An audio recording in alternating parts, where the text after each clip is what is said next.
स्वागत है सभी श्रोताओं का कोल रेडियो की इस विशेष प्रस्तुति में। मैं हूं मोनालिसा डे और मैं लेकर आई हूं प्रेरणा से भरी श्रृंखला गाथाएं वीरांगनाओं की। ये कहानियां हैं उन नायिकाओं की जिनके बलिदान और साहस की ध्वनि इतिहास के पन्नों में लिखी तो गई है, पर समय की धूल में कहीं दबी रह गई। आज हम उन्हीं पन्नों को पलटकर आपके सामने प्रस्तुत कर रहे हैं ये कहानियां, ताकि उनके संघर्ष, उनकी शौर्य गाथा और उनका अमर बलिदान फिर से गूंज उठे। भारतीय स्वतंत्रता संग्राम में महिलाओं ने भी बढ़ चढ़कर हिस्सा लिया था। इन्हीं बहादुर महिलाओं में एक मुख्य नाम कल्पना दत्त का है। कल्पना दत्त एक साहसी, क्रांतिकारी और स्वतंत्रता सेनानी थी। उन्होंने 20वीं सदी की शुरुआत में अंग्रेजों के खिलाफ हथियारों के साथ लड़ाई लड़ी थी। उनका जीवन हमें यह याद दिलाता है कि आज़ादी की लड़ाई में महिलाओं का भी बहुत बड़ा योगदान था, जिसे अक्सर इतिहास की किताबों में उतना महत्व नहीं दिया गया जितना पुरुषों को दिया गया। कल्पना दत्त का जन्म 27 जुलाई 1913 को बंगाल के चटगांव के श्रीपुर गांव में हुआ था, जो अब बांग्लादेश में है। उनके पिता विनोद बिहारी दत्त काफ़ी पढ़े लिखे व्यक्ति थे और उन्होंने अपनी बेटी को आगे बढ़ने के लिए हमेशा प्रोत्साहित किया। कल्पना की शुरुआती पढ़ाई चटगांव में ही हुई। 1929 में हाई स्कूल पास करने के बाद वे आगे की पढ़ाई के लिए कोलकाता चली गई और वहां के मशहूर बैथुन कॉलेज में दाखिला लिया। कॉलेज के दिनों में ही उनमें देश की राजनीति को लेकर समझ बढ़ने लगी। अपनी ग्रेजुएशन की पढ़ाई के साथ साथ वे क्रांतिकारियों के बारे में भी काफ़ी कुछ पढ़ती और जानती रहती। राष्ट्रवादी नेताओं और बंगाल में फैल रही आज़ादी की लहर से प्रभावित होकर कल्पना ने राजनीतिक सभाओं में जाना शुरू कर दिया। वे ऐसी किताबें भी पढ़ने लगी जो अंग्रेज़ों के शासन के खिलाफ लड़ना सिखाती थी। इसी समय उनकी मुलाकात बीना दास और प्रीतिलता वड्डेदार जैसी निडर महिला क्रांतिकारियों से हुई। इतिहासकारों का कहना है कि कल्पना की उम्र सिर्फ 14 साल थी जब उन्हें चटगांव के छात्र सम्मेलन में बोलने का मौका मिला।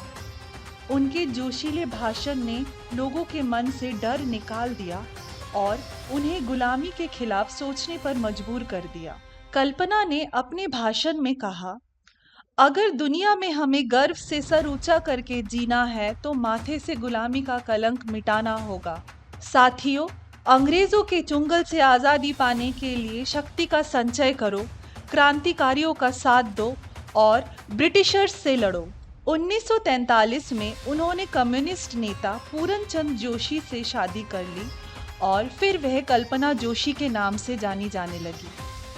उनके जीवन में सबसे बड़ा बदलाव तब आया जब वे चटगांव के मशहूर क्रांतिकारी नेता सूर्य सेन से मिली, जिन्हें सब प्यार से मास्टर दा कहते थे। उनके साथ जुड़कर कल्पना इंडियन रिपब्लिकन आर्मी में शामिल हो गई। यह एक गुप्त संगठन था जो अंग्रेजों को देश से बाहर निकालने के लिए हथियारों के साथ लड़ाई लड़ रहा था। इस ग्रुप का मुख्य काम अंग्रेजों के हथियार और गोला बारूद छीनना, उनके संदेश भेजने के रास्तों को तोड़ना था, ताकि पूरे देश में आज़ादी के लिए विद्रोह शुरू किया जा सके।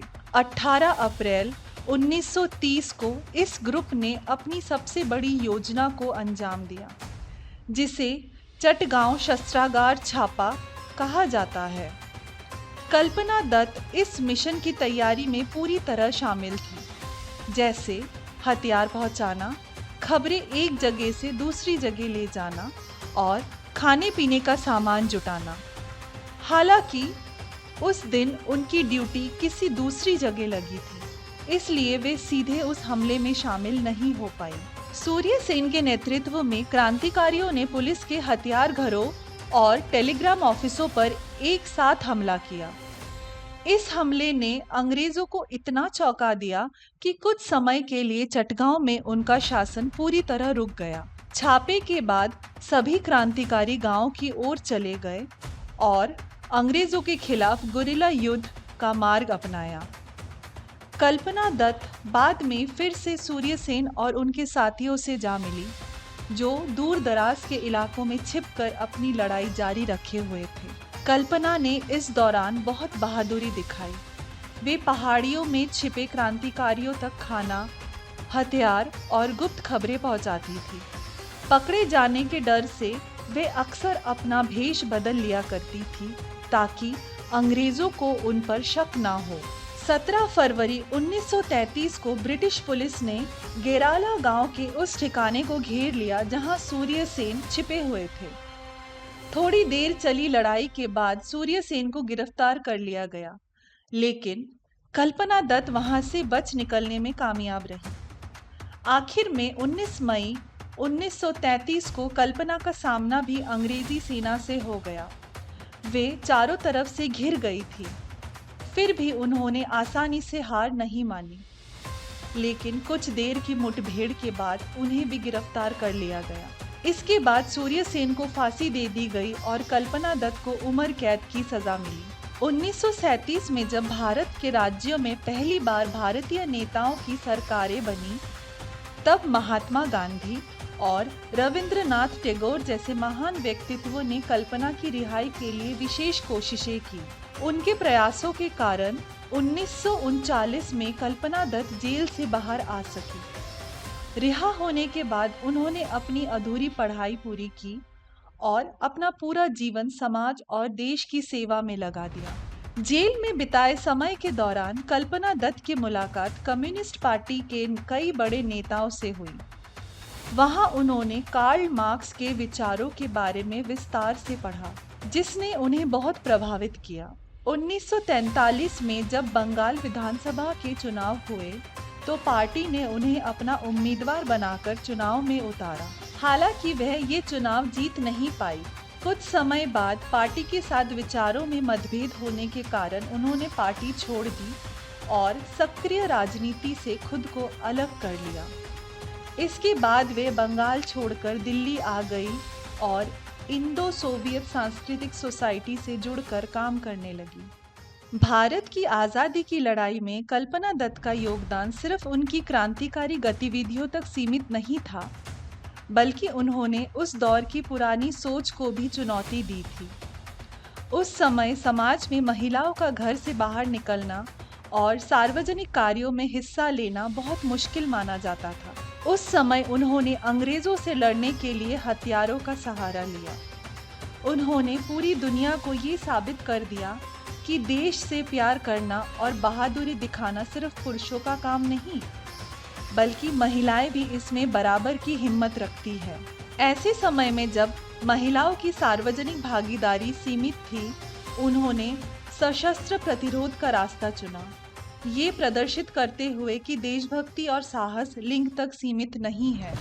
सितंबर 1979 में कल्पना जोशी को पुणे में वीर महिला की उपाधि से सम्मानित किया गया।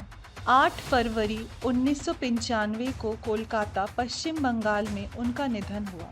कल्पना दत्त के अदम्य साहस और समर्पण को साहित्य, फिल्मों और ऐतिहासिक शोधों में व्यापक रूप से सराहा गया है। चटगांव विद्रोह पर आधारित विभिन्न फिल्मों और कलाकृतियों में उनके चरित्र को जिस तरह दर्शाया गया है, वे क्रांतिकारियों के संघर्ष की भावनात्मक और वैचारिक गहराई को बखूबी उजागर करता है। उनकी जीवन गाथा आज भी भारतीय, विशेषकर महिलाओं की भावी पीढ़ियों को न्याय, समानता और स्वतंत्रता के आदर्शों के प्रति प्रेरित करती है। एक छात्र क्रांतिकारी से लेकर एक कम्युनिस्ट कार्यकर्ता बनने तक का उनका सफर भारत के राष्ट्रवादी आंदोलन के साथ साथ सामाजिक और आर्थिक परिवर्तन के संघर्षों की व्यापकता को बखूबी दर्शाता है। कल्पना दत्त की यह प्रेरणादायक गाथा यहीं समाप्त होती है। इतिहास के इन अनसुने पन्नों को जागृत करने का सफर जारी रखें। इसी जज्बे और प्रेरणा के साथ अगली बार फिर मिलेंगे इतिहास की एक और वीर नायिका की कहानी लेकर। तब तक के लिए वीरता को प्रणाम। मैं हूँ मोनालिसा डे और आप सुन रहे थे कोल रेडियो।